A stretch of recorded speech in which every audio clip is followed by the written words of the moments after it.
η κυρία Chrys Ballerano, προσταμένη του τμήματος δικτύωσης και εκπαίδευσης στο New York State Coalition Against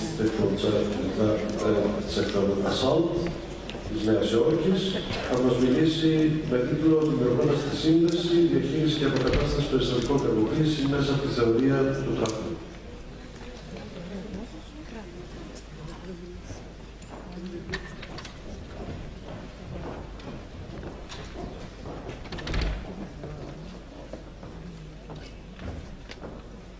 Thank you so much. Thank you everybody for waiting this long, being here for the whole day and being here.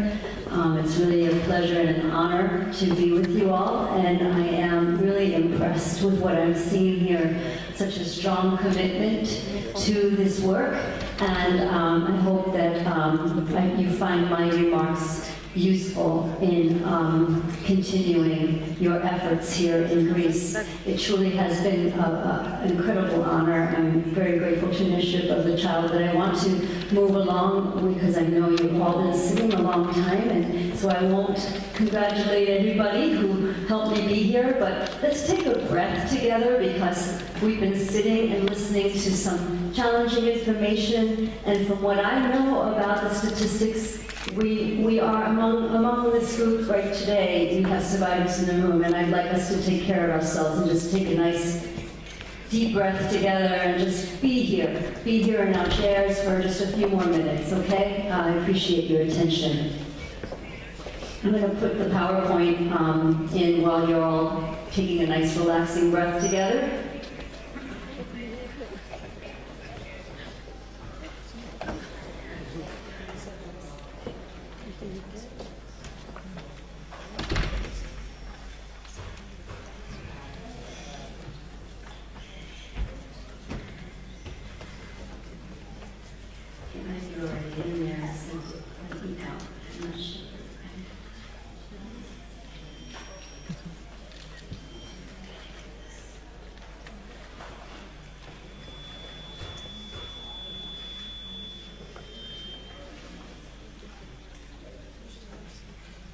I might need a little technical support. I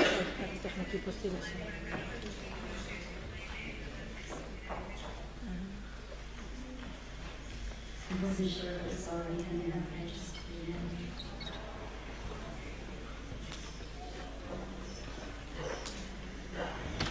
So I'll tell you a little bit about my project while Theodore is getting my presentation up for me. It's the first one. It's making the connection. The Building Connections project was begun in New York State back in the mid-90s. We used to call it Working Together, and it's a project to really address the adult survivors of child sexual abuse, because so many of us did not have any support when we were children, and as a result, we got kind of trapped in other systems of care that didn't always help us at all. Particularly in the United States, the mental health system can sometimes be more a problem than a help, particularly back then in the 90s and before that, and sometimes still now today, where if they don't ask the right questions, and they can pathologize somebody or basically label them with diagnosis after diagnosis after diagnosis. And the person who had this early trauma never has a chance to really tell about what happened to them. And instead they get medicated or treated like it's their problem, when in fact the problem isn't them at all, it's what happened to them. And so this is really what I consider the gist of trauma-informed care. Understanding that what happens to people is not their fault. We need to ask the right questions. We need to ask them what happened to them, not what's wrong with them. So that's a reframing of what we call the medical model, because when you go to the doctor, a lot of times the doctor says, well, what's wrong? Why are you here? When somebody's coming to you for help, for emotional or psychological pain, asking that question is never helpful. It's just not the way to start a connection. So that's why we call my project Building Connections, the Sexual Assault Mental Health Project. Let's see here. The program's a little different, but I think I've got it. There we go. That just tells you, oh yeah, so Maya Angelou. Okay, that's the next one, thank you. So Maya Angelou, the famous author, says, do the best you can until you know better, then when you know better, do better. So what I'm hearing is that a lot of you already know really, really good information. And that's beautiful, and it's really inspiring to me. I love what I'm hearing about how you want to work with children and their families cohesively. You want to really work holistically as much as you can. And I just say that we're always learning, right? We're always still learning with this work. And as we learn, we do better. Instead of beating ourselves up for maybe mistakes that we've made about trauma, we can just say, ah, now I know more. Slow down. I don't know what he said. Slow down a little bit. Okay, thank you for telling me. I will do my best to slow down. Sometimes I get excited and I just run away with the information. So, I want to make sure when we talk about trauma-informed care that we know what trauma is. Because some of us may not know what that is. And I'm not going to read the slides. The slides are just here as a guide. For some of you, you can read them yourselves if you read English, and for some of you, you can check them out later. But really, there's many different types of trauma, and it's whenever we feel threat to our body, to our sanity, to our life. It could be caused by a person, or it could be caused by nature. It could be caused by an event. It can be a single time, or it can be over a period of time, which is what we would call chronic trauma. And so there's different ways that we experience trauma. And I don't know a single human being walking this earth who hasn't had at least some kind of trauma. It might not be devastating trauma, but we've all had loss. We've all had something that's caused us pain. And so we've all experienced some level of trauma in our human experience, and it's part of life. The problem is that trauma becomes overwhelming when it's continuous, inescapable, and untended. And for children, we know that for many years, sometimes it's untended. Nobody interrupts it. Nobody puts an end to it. And so the effects of the long-term chronic traumatic stress has long-term consequences for those children. And I mostly work with the adults who've had those experiences. I do not do the direct services so much these days, but I support the people who do. I support the programs that work with these survivors. I give them training and resources, and I advocate on their behalf to get better rules, better laws, better money and services and resources to the people they're trying to support. So today I'm really just going to touch the surface. I have 30 minutes to give you what I would normally spend an entire day talking about. So please bear with me if I am moving a little rapidly. I apologize for that. I really am just giving you an introduction so you can take this information and then you can study it more yourself. And that's why I created the slides. And there's many more resources that I'll tell you about that you can explore.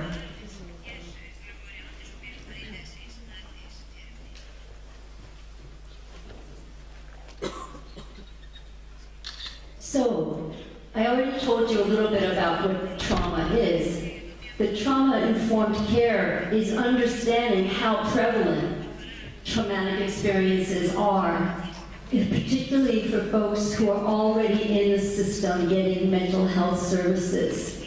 We know that people who have already been diagnosed with depression or schizophrenia or bipolar disorder or any number of labels. I mean, some of them I've never appreciated as labels, like borderline personality disorder always struck me as an inhumane label, because everybody's got a personality, and to say that somebody has a borderline personality to me just was like beyond offensive, because I knew people who I loved who had that diagnosis, and I said, why is this person labeled? And it's really often to make the provider feel like they have an understanding, but meanwhile the person with the label isn't being helped. So a trauma-informed approach to healing recognizes that these folks with these labels undoubtedly have had traumatic experiences. And that trauma needs to be dealt with. That trauma needs to be recognized, validated, and then, if possible, resolved. That doesn't mean that it goes away. Trauma doesn't go away. Once you've experienced it, you've got it. It's in your history. It's in your memory. We don't expect to help people forget their trauma, but we want to help them to accept that it happened, and that it happened then, behind them, in the past. A trauma-informed model helps somebody live now, in the present, by validating what happened and saying, I am so sorry that this happened to you. And I see that it's caused you pain and that it still hurts. And that's okay. I'm here with you. You can feel those. You can let those tears out now. You can do it. It's safe. So it's about creating a safe container for people to actually start to heal those layers of pain and trauma they've experienced. It can take a long time for some folks to do that. And it's not something that you just jump into on day 1 or day 10. Sometimes it doesn't happen for a long time. But there's a lot of good news about different types of approaches. And one of the pioneers in this field who talks about different approaches that are much more grounded in the body than in just talking. Because sometimes, you know, we can talk our way right around a problem, but we never dive into the feeling of it. We never really get into where we store that memory in the body, because we just talk from here, from our heads. Dr. Bessel van der Kolk is somebody who writes about trauma and actually got the diagnosis, post-traumatic stress disorder, into the old DSM, when it was actually a pretty useful book. But these days, it's not so useful. He critiques that very book. But his most recent book, The Body Keeps the Score, Brain, Mind, and Body in the Healing of Trauma, I highly recommend it. I unfortunately didn't add this title on the end of the slides, so I'm going to ask Initiative for the Child to make sure it's available. I'm going to give you this copy of the book as well, because it's a phenomenal resource. He has 40 years of experience as a psychiatrist working directly with patients with chronic trauma, and he gives all of his knowledge. I mean, he gives everything he's learned, he gives credit to the survivors. The survivors were his textbook, as he says right at the beginning. And so that's something that I think you already understand. You already know that the children are the experts on what's happened to them. You know that their parents who've experienced trauma, you know, anybody who's experienced trauma, we're the experts on it. You know, we know what it felt like, we know what happened, and being validated for that is going to really help us along in our healing. By being told that we're sick, or we're crazy, or we're weak, or we're stupid, or we need to just listen to an expert, that doesn't help us. So, that's a bit more about what my project is about, really empowering survivors to be the ones in the driver's seat of their own care. I have some statistics for those who are interested in that, but I'm not going to go over them. They're mostly based in the States anyway, because that's what I know. But I did want to let you know about a specific study that you may have heard of. How many of you have heard of the ACEs study, the Adverse Childhood Experiences study? It's gotten some international attention. It's going to be replicated in other countries, I'm certain, because it was groundbreaking in the US, even though there hasn't been enough action taken about it. And what the study did, it was a study done first by Dr. Felitti. He worked with Kaiser Permanente, and that's a very, very, very big insurance company in the United States, and it was probably the largest facility of care where he had an obesity study. And all of these women he had on a special weight loss program lost lots and lots and lots of weight over the course of 1 year. I mean, they lost hundreds of pounds. They were like 400-pound women, and they lost like 200 to 300 pounds in 1 year. It was very successful. But as soon as they became slender, their bodies attracted a lot more sexual attention, and it freaked them out. They couldn't relate, they couldn't be comfortable with that attention, and they immediately put their weight back on so rapidly that the doctor was really amazed that it was even humanly possible for people to gain weight that quickly after losing it so healthfully. And he asked a particular patient why she stopped coming to the support group and why she gained all the weight. And she said, I can't be sexual, I don't want to be sexual, I was abused as a child, and I can't be doing this, I can't deal with men.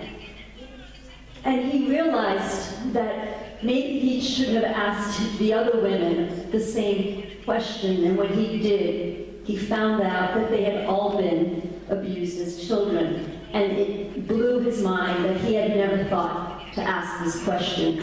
So he decided to do a bigger study, and he found a man at the CDC, our Center for Disease Control in the United States, Robert Anda, and they teamed up and they devised 10 questions that they asked middle-class, insured white folks in San Diego, California, that all worked for Kaiser Permanente. They all had jobs, they were all in like pretty successful, you know, ordinary American people.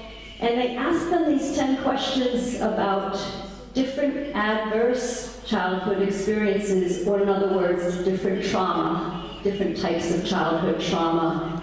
And it was amazing how high many of their scores were. They had, and for everybody's score of, let's say, 2 or more, their health conditions, their risk factors were so much higher. They tended to have drinking and smoking problems. They tended to have, just a lot of health problems that correlated directly with their high score. I really recommend that you check out this study, because I can't spend sufficient time explaining it, but it was so profound that Robert Anda, basically, when he said, he had already worked, I'm going to share this one quote from him. He had worked previously on tobacco research and cardiovascular health, but when the ACE study data started to appear, he realized that he had stumbled upon the gravest and most costly public health crisis in the United States. child abuse. And he calculated that its overall costs exceeded those of cancer or heart disease, and that eradicating child abuse in America would reduce the overall rate of depression by more than half, by alcoholism by 2/3. It would reduce suicide, IV drug use, and domestic violence by 3/4. And it would also have a dramatic effect on workplace performance and vastly decrease the need for incarceration. As you might know, the United States has the largest prison population on the planet, and it is growing all the time. We are not doing a good job of paying attention to ACEs in the United States, despite this research that was done in the late 90s. So I want to give you all a hand because you're doing something proactive and you haven't even done the ACE study yet here in Greece. So I really want to honor you for having the wisdom to pay attention to this issue the way you are. Because in the United States, where we have so much resource, only pockets of people are paying attention to this. And we need everybody to pay attention. It's going to take us all just to end child abuse. And it's so important, I mean, for all the reasons I already said. Infants, children, and adolescents have lifelong negative impacts from this kind of trauma. And we know that there's ways that we can offer recovery. But by misidentifying the symptoms, it leads to so many problems. It leads to misdiagnosis and maltreatment. I myself was misdiagnosed when I was 18 years old when I went to the doctor so I could get clean and sober, because I started using drugs and alcohol when I was about 11 years old. By 18, I wanted to live and I wanted to be a success. So I went to my grandmother's physician for support, and instead I was misdiagnosed with a seizure disorder that I never had. I had never had a seizure. And they put me on Dilantin, which is used for epilepsy. Thankfully, I found support and I got off the medication, but what it did was it gave me a lifelong distrust, well-earned distrust of the medical establishment, and so I avoid doctors now, even though I do have a great doctor at home and I love her dearly, but it took me about 10 years to find her. So I just want you to know that sometimes you might meet people like me who might not want to go to the doctor, or they might have some other quirky personality thing, and you might think they're a little bit nuts, or they're a little bit unbalanced, or what's wrong with them? Before you judge them as something being wrong with them, try to remember this conversation with me, because there's a good reason for why people do what they do. Our symptoms are our adaptations. It's the way that we survive, and it's the way that we thrive sometimes for a while. And to do something that we think would benefit them, and they get really mad at us. They may get so mad that we don't understand what happened. It's because we may have triggered them.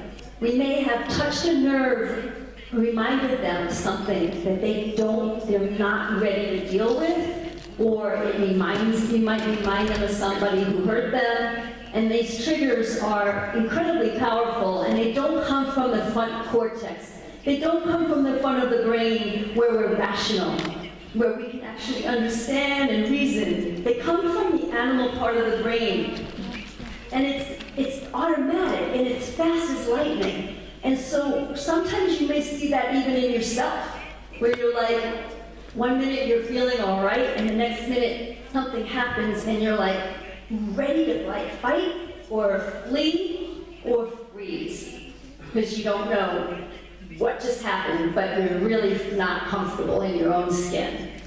That's what we call a trigger, and that has everything to do with a traumatic experience that you've encountered in your past, or the person that you're dealing with has encountered. So there's a lot we could talk about with this, but we don't have a lot of time. I just want to let you know that there's plenty of information at the International Society for Traumatic Stress Studies that will tell you a lot more about this. It offers you information about assessing trauma, treating trauma, education and research, meetings and events, and all kinds of resources you can get from their website. So I encourage you to look that resource up. And there's many other tools that you can look for to help yourself, if you identify yourself as a survivor, or to help the people you love or the people you work with. And sometimes they're both the same, right? So one thing we have to just make sure is that we recognize that trauma does affect a person's beliefs. Affects their self-belief, their self-esteem, and their beliefs about the world. For me, I didn't think doctors, I still don't think doctors are particularly safe for me because I was misdiagnosed, right? That doesn't mean I'm afraid of all doctors, but I just treat them as people. I don't see them as all-knowing figures that I bow down to and give them my power. I do not. I just don't. And it's probably pretty healthy for me not to do that. But in the United States, I don't know if it's like that here in Greece, but in the United States, doctors have a lot of power, like unearned power. And so I have a healthy skepticism of anybody who has that much power.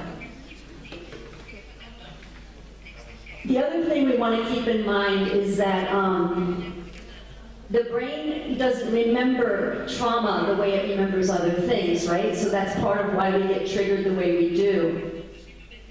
I know we're having a very nice day here. Nothing terrible has happened. It's been a little tough listening to some of the statistics, right? And facing this reality that child abuse is such a rampant problem in the world.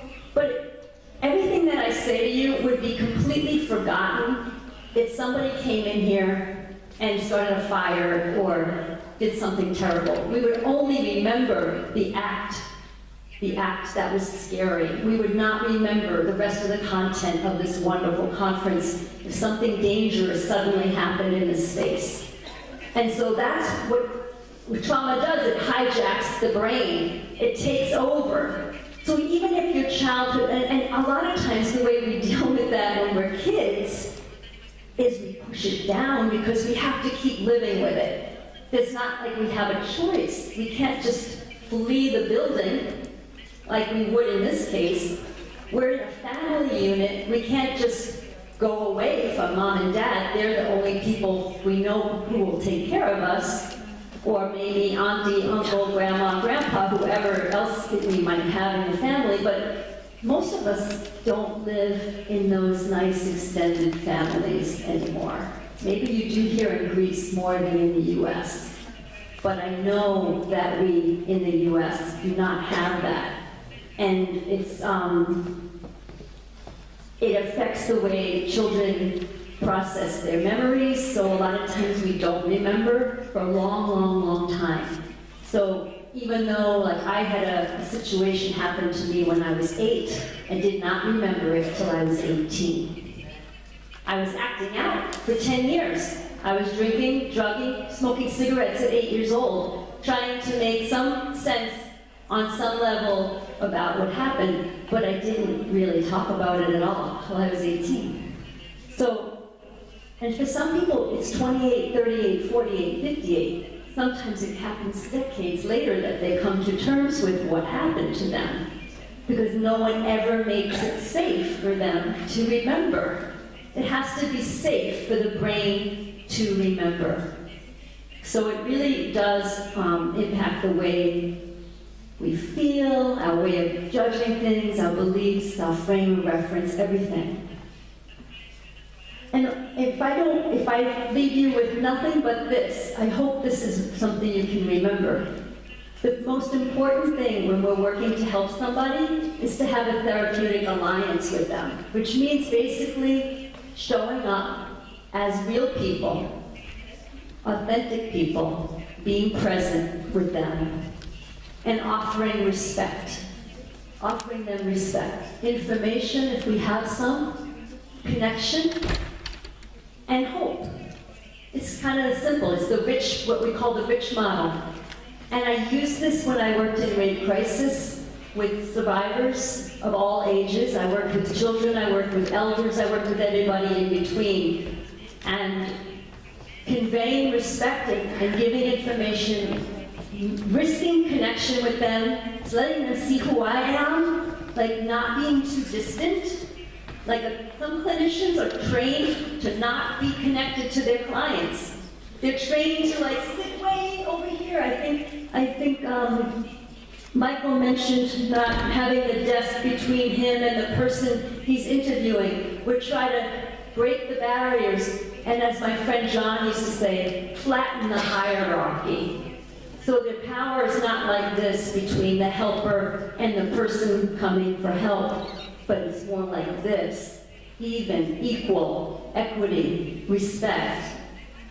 That's what we need to get help. That's what we need to feel like, oh, I can connect with her. I can connect with him. I want to go talk to that person again. They were helpful. If we're like this, why would anybody want to talk to that person all the way up there? It's kind of intimidating. And then the hope, there's sometimes when we work with people who have no hope for themselves. They just don't see their lives as anything but a mess. And our job is to hold hope out for them. And it might mean like shining the mirror for them, because their mirror is so cloudy. They can't only see their pain, their suffering, their victimization. And we want to hold out something different for them to see themselves as whole, as a survivor, as somebody who has strength, who has agency, even a child, anybody with the courage to tell you what happened, or even to just show up and say, I don't remember what happened, but I've been wanting to hurt myself. Or I don't remember what happened, but I can't sleep at night. Or I don't remember, it's all confusing to me, but I can't date anyone. These are people with the bravery and the courage to begin to heal, and we owe it to them to have hope for them. And when we lose hope, then we need to get help. If we can't hold hope for the people we're working with, it's time for us to take a break. And it's time for us to get support for us ourselves, because this is not easy work. So I have to wrap up because it's time for Q&A. And I just hope that you found my comments helpful and that you'll get a chance to look at some of these resources. I do want you to know that recovery is really possible, that it's more than possible, it's likely if we use the right questions and some good tools. And there's more and more tools all the time. Some of them are things like therapeutic drumming, which is something I use because it helped me to heal. Meditation and yoga, things like EFT, emotional freedom technique, or tapping, most of us call it. These things are available. Some of them are really free or low cost. You can find things like this on the web, where you can actually have models that teach you right on the internet, and free classes, free circle. There's a worldwide tapping circle. My daughter uses it all the time for her stress. And here's some of the links for that. There's resources like Mary Ellen Copeland's RAP program, this book by Babette Rothschild, 8 Keys to Safe Trauma Recovery. My friend Lorraine, who has major trauma history, loves this woman's work, so I always include these slides which she created with me when we used to partner on this project. And a whole bunch of other books. Peter Levine's work with the body, super great stuff. Healing trauma and taming the tiger. So I hope you we'll explore this topic more for your own welfare and for the welfare of the people you serve. And I cheer you on 100% from New York. And while I'm here, if you have questions for me, I'm more than happy to try my best to answer them. Thank you so much for your time.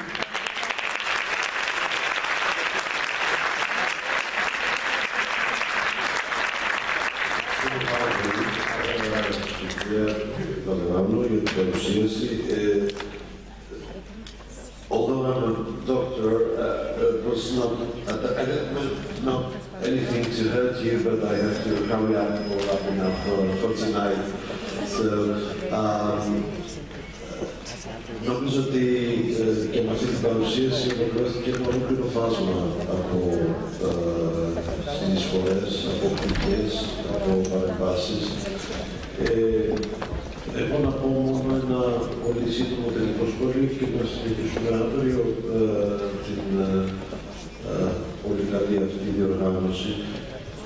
Όταν ένα παιδί κακοποιείται και μάλιστα σεξουαλικά, που σημαίνει ως επιτοπλίστων από έναν άνθρωπο που αγαπάει και πιστεύετε και περίμενε άλλα, αλλά παίρνει άλλα, εκτός από το μηχανικό φαινόμενο, εκτός από το αντικειμενικά παρατηρήσιμο, περιγράψιμο φαινόμενο,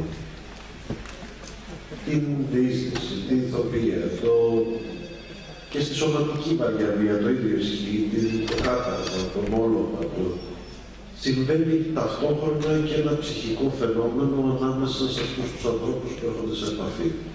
Εμείς ξέρουμε ότι η πλειονότητα των επιπτώσεων άμεσων και έμεσων και απότερων της κακοποίησης οφείλονται στο δεύτερο, στο ψυχικό φαινόμενο. Το ότι καταραίει ο κόσμος του παιδιού. Το ότι διαρριγνύεται όχι το κόκαλο, όχι, αλλά η εμπιστοσύνη, το αίσθημα ασφάλειας. Και αυτό που είναι πραγματικά που παίζεται αμέσως μετά από το σύνολο των εμπλεκόμενων φορέων, υπηρεσιών, ανθρώπων, του μη δράστη γονιού, του υπόλοιπου οικογενειακού περιβάλλοντος, είναι πρώτον να παρασχεθεί ασφάλεια, δηλαδή να μην κακοποιείται πια. Γιατί καμιά φορά πηγαίνουμε και σε σχολεία και αρχίζει και η συζήτηση, μωρέ μήπως να μην το αναφέρουμε, ή μην το αναφέρετε. Να καθόμαστε να κοιτάμε ένα παιδί που κακοποιείται και θα λέμε θα το ψυχοθεραπεύουμε. Το πρώτο πράγμα είναι ασφάλεια. Και ασφάλεια που να μην την πληρώνει το θύμα, όπως λέει ο 3.500. Να φύγει ο δράστης από το σπίτι, όχι να φύγει το θύμα, όχι να αλλάξει σχολείο, γειτονιά, σπίτι, αυτός που δεν φταίει για τίποτα, να φύγει ασφάλεια. Δεύτερον, επανορθωτική εμπειρία. Να ξαναγίνουν τα πράγματα όπως θα έπρεπε να είναι σε ένα σπίτι. Να ξαναξέρουμε ότι σ' αγγίζω και αυτό το άγγελμα σημαίνει τρυφερότητα, προστασία, αλλά όχι τίποτα άλλο, χωρίς συμπαραδηλώσεις, χωρίς κατάλοιπα. Και τρίτον, για όποια παιδιά χρειαστούν και πιο εξειδικευμένη θεραπευτική πλαισίωση, συνδρομή. Και να πω και εδώ τη δική μου μικρή συμβολή ως ψυχίατρος. Ο στόχος της θεραπείας στα κακοποιημένα παιδιά, ιδιαίτερα στα σεξουαλικά κακοποιημένα, είναι ένας βασικά. Να κάνεις όσο το δυνατόν ένα παιδί που αισθάνεται σεξουαλικά κακοποιημένο παιδί να ξανανιώσει παιδί τελεία. Παιδί χωρίς επιθετικό προσδοκισμό. Και αυτό είναι ο στόχος όλων των προσπαθειών.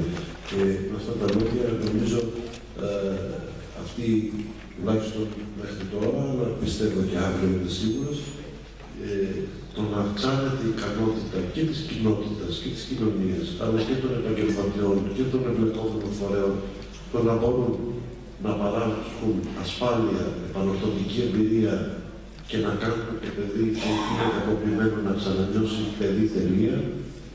Νομίζω ότι η συμβολή και αυτής της διοργάνωσης ήταν πάρα πολύ σημαντική στο να μπορούμε από αύριο, από μεθαύριο, να είμαστε σε καλύτερη θέση να παρέχουμε αυτά στα παιδιά που έχουν ανάγκη.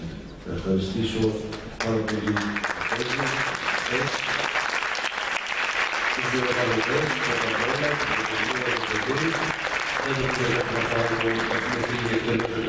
για συζήτηση. Εδώ θα είμαστε τις και εντός, οπότε και σήμερα και αύριο και ο Στέλιος μπορεί να συζητήσουμε και να ευχαριστήσω και εσάς που μείνατε μέχρι εδώ.